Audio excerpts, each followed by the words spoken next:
Sebenarnya kata asta cita, 8 cita ini bukan kata yang diambil begitu saja. Jadi kata asta itu sesuatu yang punya makna tersendiri sebenarnya, apalagi untuk orang yang dengan background seperti Bapak Prabowo. Nah, bagaimana dengan kata cita? Apakah ini cuma sebatas cita-cita? Atau mungkin cita-cita tak?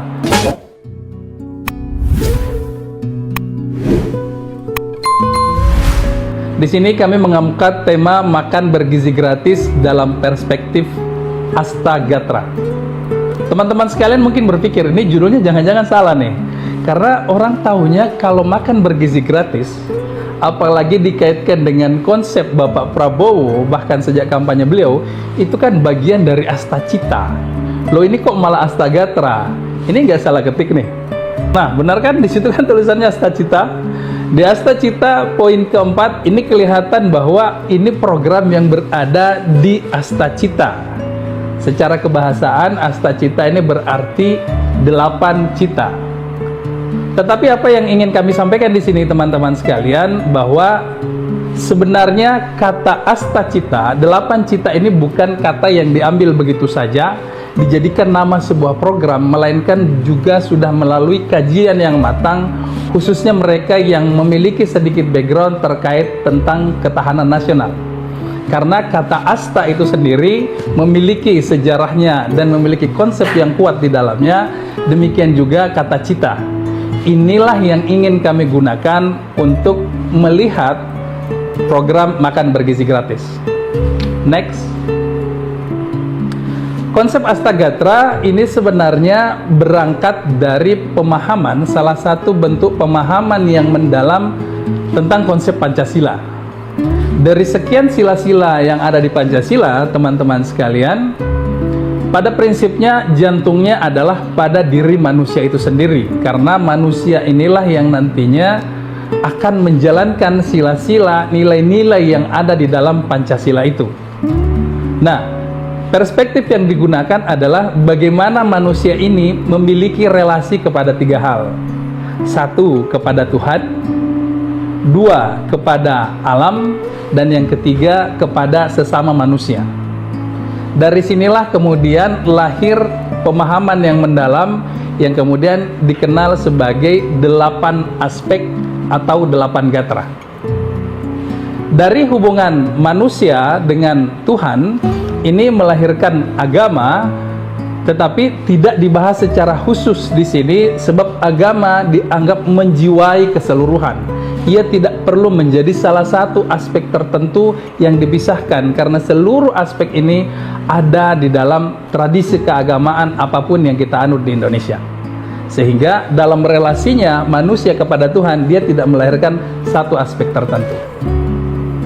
Yang kedua, aspek hubungan manusia kepada alam, teman-teman sekalian, ini kemudian melahirkan 3 hal yang kemudian dikenal sebagai 1, demografi. Demografi ini berasal dari kata demos dan grafein. Demos itu penduduk, grafein itu menggambarkan atau gambaran, sehingga demografi itu lebih pada gambaran penduduk. Kemudian yang kedua, geografi. Geo ini berasal dari kata geos yang berarti bumi, grafein sama seperti tadi berupa gambaran, sehingga geografi adalah gambaran bumi atau gambaran kewilayahan. Dan satu lagi, sumber kekayaan alam.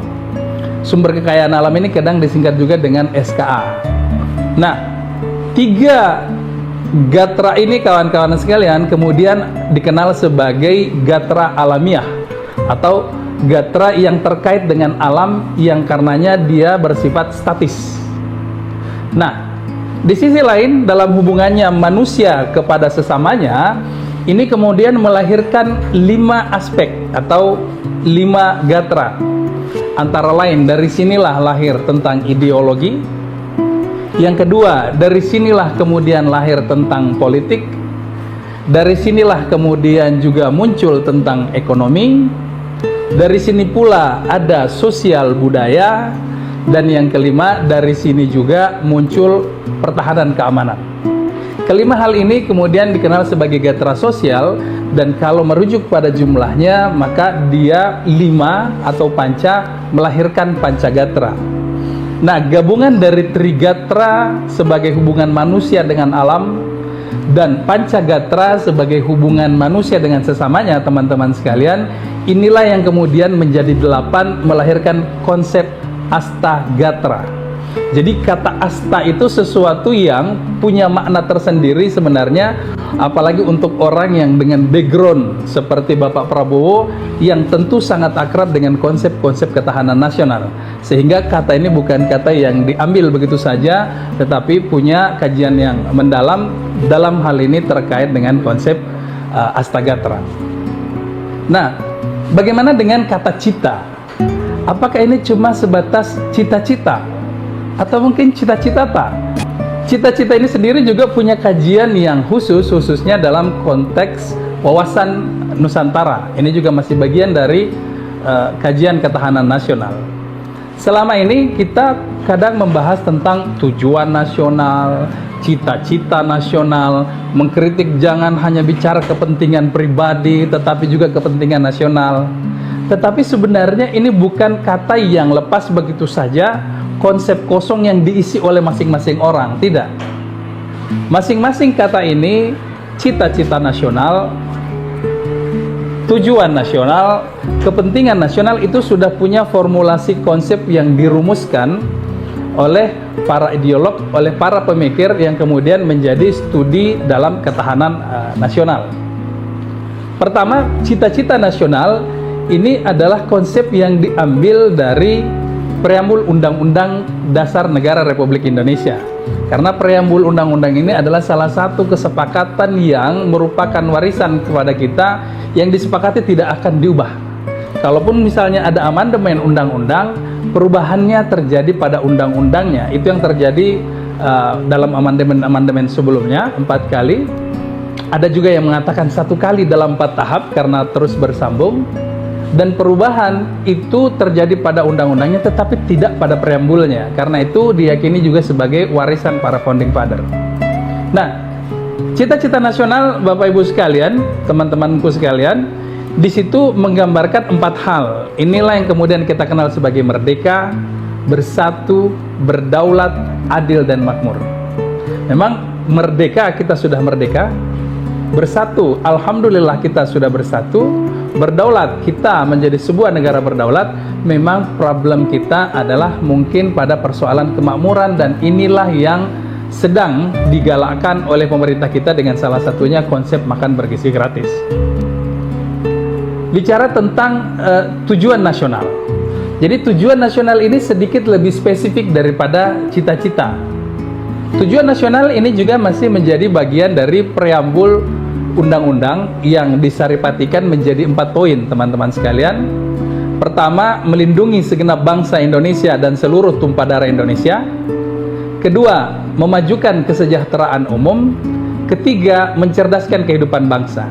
3 hal ini adalah tujuan yang kaitannya dengan internal, yang kaitannya dengan di dalam negara Republik Indonesia.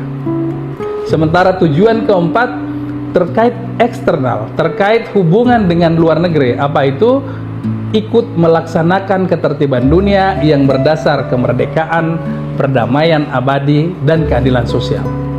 Nah, konsep yang ditawarkan sebenarnya di dalam makan bergizi gratis juga sangat terkait di sini. Misalnya kita melihat pada persoalan mencerdaskan kehidupan bangsa, karena ini juga dilakukan terutama untuk anak-anak kita yang sedang berada di sekolah, di mana gizi itu sangat mempengaruhi kecerdasan mereka. Sebab kita tahu bahwa nutrisi yang diperoleh itu sangat berpengaruh pada tingkat penerimaan mereka dalam pelajaran, tingkat kecerdasan mereka, konsentrasi mereka, dan segala macam. Nah, 2 hal ini teman-teman sekalian tidak lengkap rasanya kalau tidak ditambah satu lagi yang merupakan paketnya mereka, yakni kepentingan nasional. Apa kepentingan nasional kita? Sederhananya kalau dikutupkan itu cuma ada 2. 1, keamanan nasional. Yang kedua, kesejahteraan nasional. Ya, sama seperti ketika kita berteman dengan orang, kemudian kita ikut komunitas, sederhananya yang kita butuhkan kan cuma 2, aman, nyaman. Bagaimana kita berasa tidak terganggu di tempat itu, bagaimana di situ kita bisa berekspresi, memperoleh hal-hal yang sifatnya positif bagi kita, yang dalam bahasa kepentingan nasional ini teman-teman sekalian adalah keamanan nasional dan kesejahteraan nasional. Kalau kita petakan, misalnya teman-teman bisa lihat gambaran slide yang kami tampilkan. Di bawah kalau misalnya kita bikin dalam sebuah garis linear, satu sisi yang terkait dengan keamanan dan satu sisi terkait dengan kesejahteraan, maka posisi gatra-gatre yang 8 tadi atau aspek-aspek yang 8 tadi itu ada yang berada di tengah dan ada yang berada cenderung di pinggir. Posisi-posisi yang ada cenderung di tengah itu adalah keseluruhan trigatra. Di situ keseluruhan demografi, geografi, dan sumber kekayaan alam agak berimbang dari aspek keamanan dan dari aspek kesejahteraan. Demikian juga halnya pada persoalan ideologi, politik, dan sosial budaya. Ideologi politik dan sosial budaya ini berimbang baik dari aspek keamanan maupun aspek kesejahteraan. Sementara dua gatra lainnya ini agak cenderung pada salah satunya, lebih fokus untuk menjaga salah satunya. Bicara tentang ekonomi, gatra ekonomi tentu lebih dekat dengan kesejahteraan ketimbang keamanan.